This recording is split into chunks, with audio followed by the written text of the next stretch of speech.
اعوذ باللہ من الشیطان الرجیم، بسم اللہ الرحمن الرحیم۔ ناظرین اکرام، AS اردو آفیشیل چینل میں آپ کو ایک بار پھر سے خوش آمدید۔ ناظرین اکرام، کسی نے حضرت موسیٰ علیہ السلام سے یہ دعا کرانا چاہی کہ مجھے کل کی بات معلوم ہو جایا کرے کہ میری تقدیر میں کیا ہے، تو موسیٰ علیہ السلام نے اس کو نصیحت کی کہ تو اس کو جانے دے، اس خیال میں نہ پڑ۔ اس نے نصیحت نہ مانی اور بے حد اصرار کیا۔ انہوں نے دعا کر دی اور وہ قبول ہو گئی۔ چنانچہ اس کو معلوم ہوا کہ کل کو میرا گھوڑا مر جائے گا۔ اس نے فوراً بازار میں جا کر گھوڑا بیچ ڈالا اور بہت خوش ہوا۔ پھر معلوم ہوا کہ کل کو میرا غلام مر جائے گا۔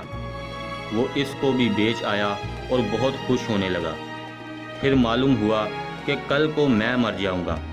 ناظرین کرام، اب وہ بہت پریشان ہوا اور موسیٰ علیہ السلام سے جا کر عرض کیا کہ کیا کروں؟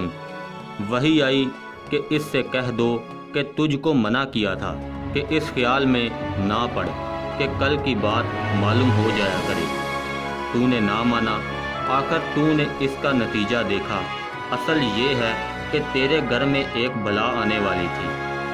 ہم نے چاہا جانور پر پڑ جائے، تو نے اس کو جدا کر دیا۔ ہم نے چاہا کہ غلام پر پڑ جائے، تو نے اس کو بھی اپنے سے جدا کر دیا۔ اگر تجھ کو پہلے سے آئندہ کی خبر نہ ہوا کرتی تو گھوڑا اور غلام کیوں بیچا جاتا اور تو موت کے منہ میں نہ پڑتا؟ ناظرین کرام، اس سے معلوم ہوا کہ اپنی مصلحت انسان نہیں سمجھتا۔ دیکھیے اس شخص کو کل کی بات معلوم کر لینے سے کیسی پریشانی اٹھانی پڑی۔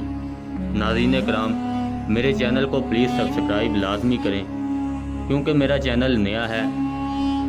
آپ کی بہت مہربانی ہوگی، پلیز سبسکرائب لازمی کریں اور اس ویڈیو کو شیئر لازمی کریں۔ اللہ حافظ۔